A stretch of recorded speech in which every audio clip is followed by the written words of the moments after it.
hati-hati, di London banyak orang jahat. Nasihat nenek sebelum Eloise atau Ellie pindah untuk kuliah ternyata merupakan setup bagi bangunan narasi horor Last Night in Soho.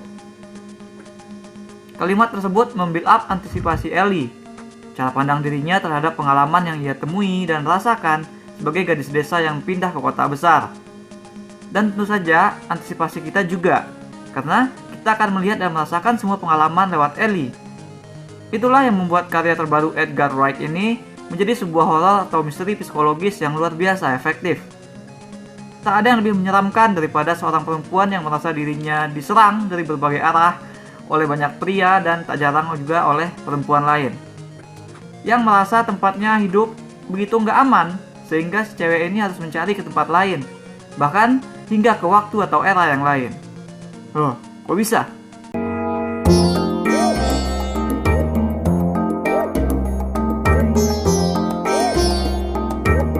Karena Wright membuat film ini sebagai semacam perjalanan waktu.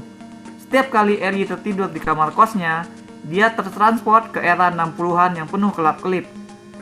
Ellie melihat dunia itu lewat mata Sandy, gadis yang mengejar mimpi jadi penyanyi, seperti Ellie yang punya keinginan untuk jadi seorang fashion designer. Tapi kehidupan Sandy, si gadis berani yang tahu apa yang ia mau itu, seketika jadi inspirasi bagi Ellie. Apalagi memang sejak awal Ellie sudah terobsesi sama segala sesuatu yang berbau tahun 60-an. Ellie rela pergi tidur lebih awal, sebab ia udah gak sabar untuk merasakan lagi keglamoran hidup Sandy dan era tersebut. Untuk 30 hingga 40 menit pertama, cerita akan fokus kepada kontras antara Ellie dengan Sandy.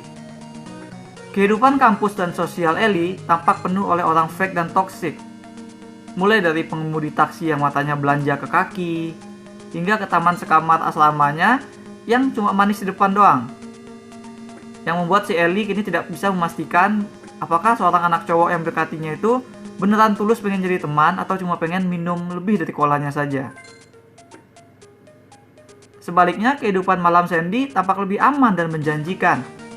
Menyaksikan dari balik cermin, Ellie melihat Sandy dibantu oleh seorang pria, diberikan kesempatan casting, janji mau diorbitin, dan juga dibela dari mata-mata keranjang. Pokoknya si Sandy benar-benar disupport. Sejauh genrenya ini berjalan, babak pertama film memang membuat kita sedikit meraba-raba. Selain kemampuan Ellie melihat hantu ibunya di dalam cermin, dan perihal Ellie masuk ke era 60-an setiap kali dia tidur bagaikan mimpi yang terasa amat nyata, kita nggak yakin di mana letak horor film ini. Yang terasa kuat justru adalah misteri kejadian, yaitu kenapa bisa terjadi. Implikasi yang dihadirkan adalah bahwa hantu Sandy yang membawa Ellie masuk ke era tersebut. Karena Ellie punya kemampuan, tapi itu juga belum membuat film ini terasa seram. Last Night in Soho memang mengambil waktu selama itu untuk mendaratkan ceritanya ke horor yang dijanjikan. Namun itu bukan berarti film ini tampil membosankan. Set dan artistiknya stunning semua. Kerja kamera dan tempo editing cepat yang sudah jadi cap dagang Edgar Wright membawa kita melewati setup panjang dan semua kontras itu dengan penuh gaya. Pertama, Wright menekankan kontras lewat warna. Eloise atau Ellie dan lingkungannya hadir dengan warna-warna biru hingga abu-abu pucat. Sementara Sandy melangkah mantap menembus dunia dominan gelap di balik dress pink ataupun jaket putih yang mengkilap. Ellie pada awalnya tampil polos, tidak seperti Sandy yang bibirnya selalu merah merekah. Warna-warna tersebut tentu saja menguatkan karakter mereka. Thomasin McKenzie memainkan Eloise sebagai karakter yang berusaha mandiri, yang berusaha optimis. Walaupun dia memang sedikit polos dan somewhat kurang pede dan kurang agresif. Perhatikan rasa bangganya ketika menyebut dirinya mengenakan baju rancangan sendiri itu memudar dengan cepat begitu melihat reaksi dari teman-teman barunya. Tapi Mackenzie berhasil membuat kita melihat dia sebagai gadis yang gak mudah menyerah.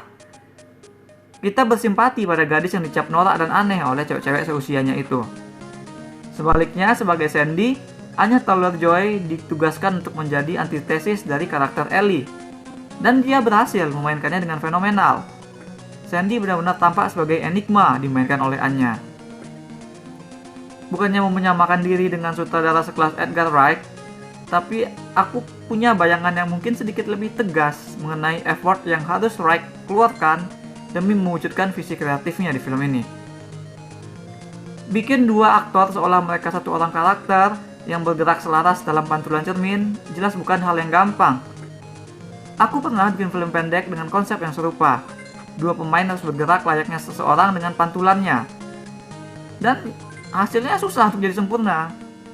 Hingga akhirnya aku mengurangi adegan dari yang tadinya banyak gerakan menjadi dua pemain itu cuma cukup tersenyum doang. Jadi simpel banget. Nah, yang dilakukan Wright dalam film Soho ini bahkan lebih kompleks daripada sekedar adegan karakter bercermin. Yang adegan bercermin itu kalau budgetnya banyak tentu bisa dilakukan dengan pakai efek komputer, nggak susah lagi. Tapi di sini Wright betul-betul membuat Ellie dan Sandy terlihat sebagai satu orang lewat adegan tanpa cermin yang nggak putus. Adegan menari yang Ellie dan Sandy-nya muncul bergantian dilakukan Wright tanpa efek editing, melainkan dengan efek praktikal yang menuntut ketepatan dari semua kamera dan juga para aktor. In some sense, film ini ngingetin aku sama film Malignant, horror action campy dari James Wan.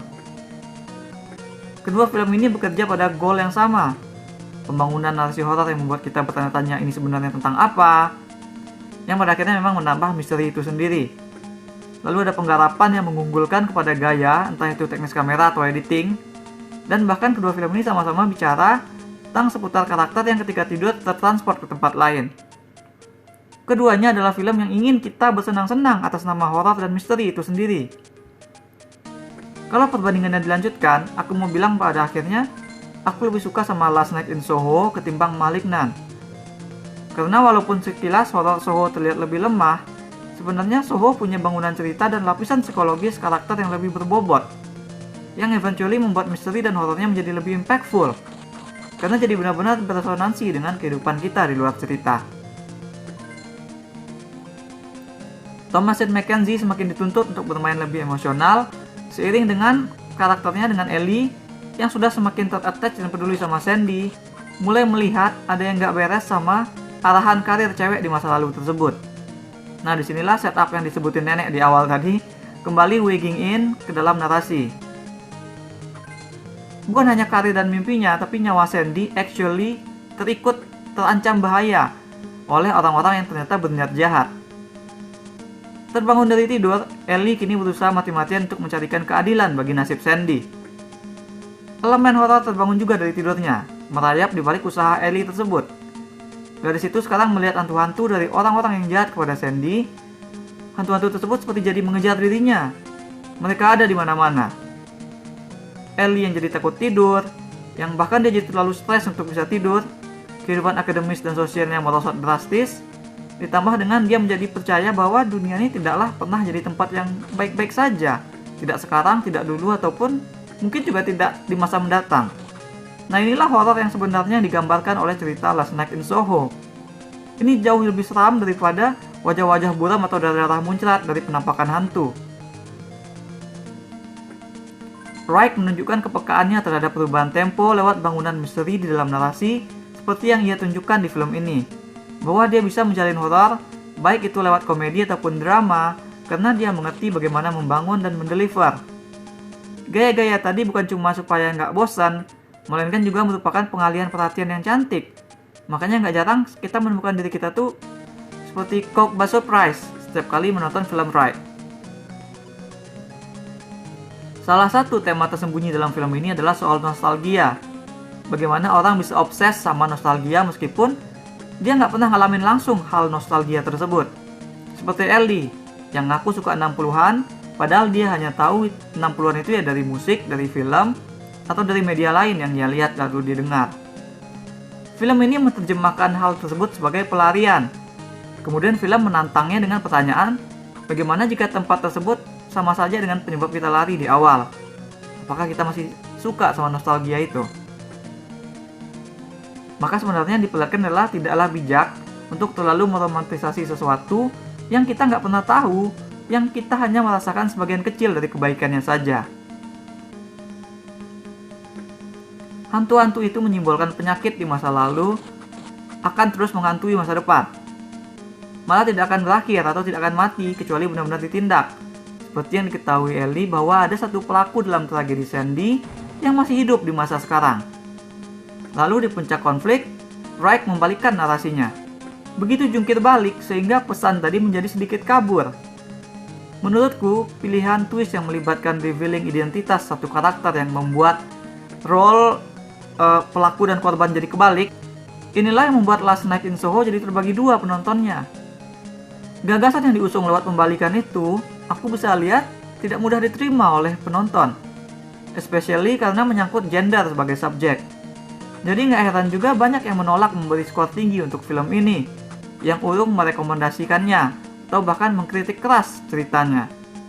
Mungkin itu juga sebabnya film ini cepat kandas di bioskop. Padahal menurutku memang fenomena itulah yang sedang diperiksa oleh film. Sedari awal, banyak orang jahat itu sudah dilandaskan, yang berarti bahwa ya orang jahat ya bisa ada di mana-mana, bisa siapapun. Seorang yang jadi korban ketimpangan atau kekerasan tidak berarti mereka tidak akan bisa jadi orang yang jahat. Tidak berarti setiap tindakan mereka bisa terjustifikasi. Pembunuh massal tetaplah pembunuh massal, tidak peduli dia hidup di era 60-an ataupun di era woke kekinian. Kekurangan film ini bagiku cuma ceritanya belum berhasil betul memperlihatkan korelasi antara kerjaan Ellie atau keberhasilannya sebagai siswa perancang busana dengan misteri yang ia alami. Kita nggak dikasih lihat secara detail bagaimana kenyataan yang ia siba itu berdampak kepada rancangan busananya. Selebihnya di luar itu, film ini sendiri tampil seperti seni kontemporer. Misteri dengan balutan visual yang cantik sekali, hadir dengan tetap berbobot dan semakin gorgeous berkat penampilan acting yang flawless.